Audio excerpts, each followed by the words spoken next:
안녕하세요, 공국장입니다. 이번 시간에는 두영준 기자와 함께 최근 들어 심상치 않은 조짐을 보이고 있는 시크릿 다이렉트 코리아에 대해서 점검을 한번 해보겠습니다. 자, 시크릿 다이렉트 코리아가 지금 철수설이 돌고 있어요. 어떻게 된 거죠? 맞습니다. 철수설이 도는 가장 큰 배경으로는 사무실을 뺐다는 건데요. 아, 그래요? 사무실을 빼면 다 재택근무를 하고 있나요?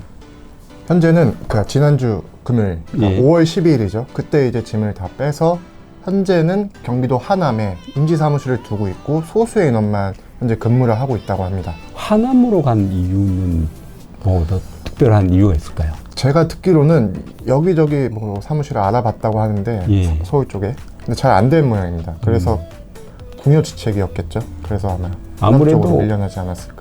아무래도 하남이 좀 싸긴 하겠죠. 네. 임대료가 싼 부분도 있으니까 그게 큰 작용을 했을 것 같아요. 그 외에 또 다른 배경도 있나요? 현재 거래처 대금도 많이 밀렸다고 하고요. 그 다음에 월드벤처스 인수할 때 그 금액도 다 정산을 못한 상황이라고 합니다. 그렇다 보니까 이제 직원들도 동요를 하고 있습니다. 우리 회사 어려운 거 아닌가. 그래서 몇몇 직원들은 이직을 했고, 그리고 현재 남아있는 직원들 중에서도 이직을 고려하는 직원들도 많다고 합니다. 근데 지난 3월에는 아이작 회장이 화상회의를 했다고 하는데 한국 직원들 전체 회의를 했는데 이때 당시에는 아이작 회장이 한국 지사의 회생을 위해서 최선을 다하겠다 이렇게 약속을 했다고 하는데 시간이 흐를수록 회생하고는 거리가 먼 모습이 연출되다 보니까 직원들도 현재 아이작 회장에 대한 그 여론이라고 해야 될까요? 그게 부정적입니다. 현재 아이작 회장에 대한. 아이작 회장은 그 전에 모띠 회장도 그랬지만 약간 이제 한국을 얕보거나 업신여기는 그런 듯한 이제 느낌이 있었어요. 그런 뉘앙스가 있었는데, 자, 그러면 납품업체에 이제 돈을 못 줄 정도면 회사 운영도 어려울 것 같아요. 맞습니다. 지금 현재 시크릿은 자금 경색을 겪고 있는 상황인데요. 지난 3년 동안 1,550억 원의 매출을 올렸는데 140억 원의 손실을 봤습니다. 제품을 팔면 팔수록 손해를 보고 있다는 거죠. 어떻게 장사를 하면, 어떻게 경영을 하면 1,500억을 팔고도 손실을 볼 수가 있을까요? 이게 아무래도 제품을 납품하는 구조가 시크릿 스파에서 시크릿 다이렉트 코리아로 넘어오는데 이 과정에서 아마 매출 원가가 높게 책정이 되고 그러다 보니까 아마 손해를 보지 않을까.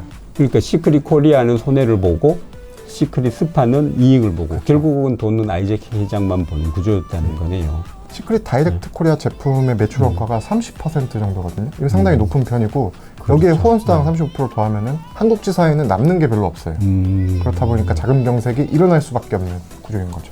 여행 상품 관련해서 구설수도 불거지고 있는 것 같아요. 맞습니다. 시크릿이 200만 원 상당의 제품 패키지에 이제 여행 상품을 덤으로 제공을 했는데 여행을 보내주겠다는 약속이 지켜지지 않으면서 이제 논란이 되고 있습니다. 현재는 반품 기한이 3개월 지나면서 사업자들은 발만 동동 구르고 있는 상황입니다.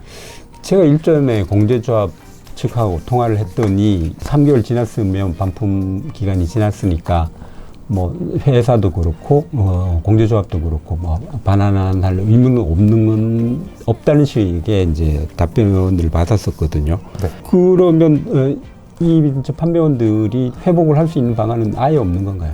우선은 일단은 3개월이 지났다는 건 좀 안타깝긴 한데 관련해서 이제 공제조합에 민원이 들어온 것도 없다고 합니다. 일단은 우선 공제조합도 여행을 보내준다는 약속을 지켜라 이런 입장이고 회사 측에서는 이제 내부적인 시스템에 문제가 있다. 어떤 문제인지는 모르겠는데 내부적인 시스템에 문제가 있어서 이걸 정상화하는 과정이고 정상화가 되면 여행을 보내주겠다 이런 상황인데 사업자들은 안 믿고 있죠. 그렇겠죠. 지금 철수설이 불거지고 있는데 여행 상품을 뭐 4,000개, 5,000개를 팔았다고 그러는데 그 중에서 한 18%, 20%가 채 안 되는 인원들이 여행을 다녀왔기 때문에 나머지 80% 인원이 남아 있는데 지금 자금 경색을 겪고 있는 시크릿 다이렉트 코리아에서 과연 보내줄 수 있을까 하는 그런 문제도 있고. 맞습니다. 그 뭐 여행 상품에서 파생된 문제기는 하지만 이 여행 상품 때문에 또 상위 직급자가 제명되는 사건도 있었다고 하죠. 네, 맞습니다. 최근에는 한 사업자분이 여행을 안 보내주고 제품 품절도 잦아서 이제 대책 회의를 했다고 합니다. 근데 회사 측에서 이거를 회사 비방이다라고 문제를 삼아서 제명을 했다고 하는데 이 제명 과정도 사실 조금 석연치 않은 부분이 있습니다. 뭐 보통은 이제 내용 증명을 보내거나 예. 뭐 서류를 보냈는데 카톡으로 제명 통보를 했다고 해요. 요즘 뭐 그런 업체들이 꽤 많아지는 것 같아요. 사업자들, 판매원들의 지위가 법적으로 보장을 받지 못하다 보니까 회사 측에서 횡포를 저지르는 일들이 잦은 것 같습니다. 맞습니다. 시크릿은 유독 사업자들하고 이 관계가 좀 안 좋은데요. 작년에도 소송 3건이 있었는데 전부 이제 패소가 확정돼서 17억 원 정도 손해를 봤다고 해요. 여기서 이제 2건은 사업자 8명 하고 소송을 한 건데 모두 졌어요. 그리고 지금 현재도 최고 직급자 2명과 소송을 진행하고 있다고 해요. 이렇게 사업자들하고 소송을 많이 하는 회사는 또 처음 봅니다.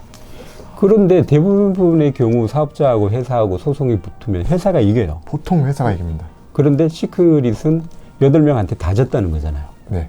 물론 이제 소송이 2건이고 한 건은 7명, 한 건은 1명이긴 한데 그래도 다 졌다는 거는 조금 이례적이긴 합니다. 사업자가 이겼다는 건. 어쨌든 8명의 사업자가 승소를 했다는 것은 회사 측에 실책이 있다는 걸 법원에서 인정한 것이 되니까 승소한 판매원들에 대한 배상이 있었을 거 아니에요. 그게 17억 원. 17억. 17억이면 뭐 그 돈만 해도 뭐 자금 경색을 겪는 데까지 이르지는 않았을 것 같은데. 그쵸.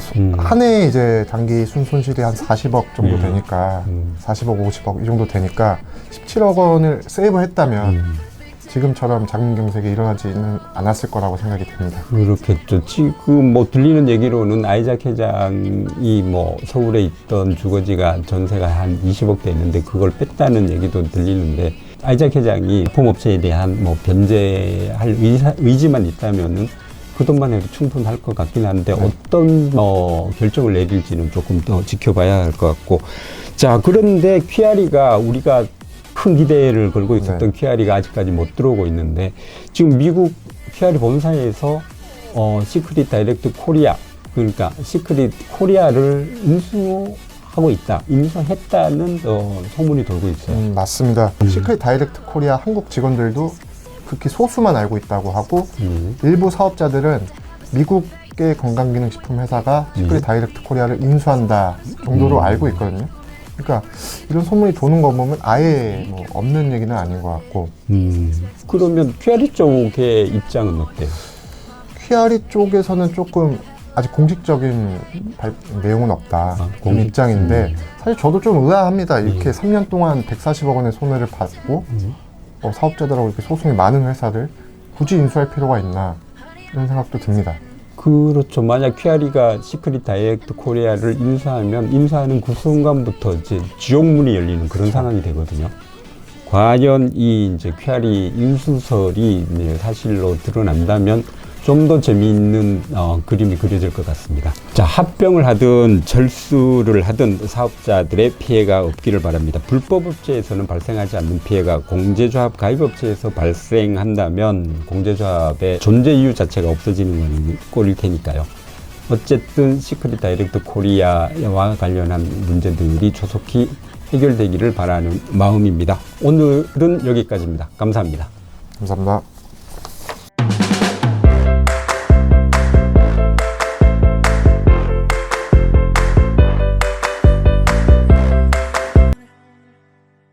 Arizona.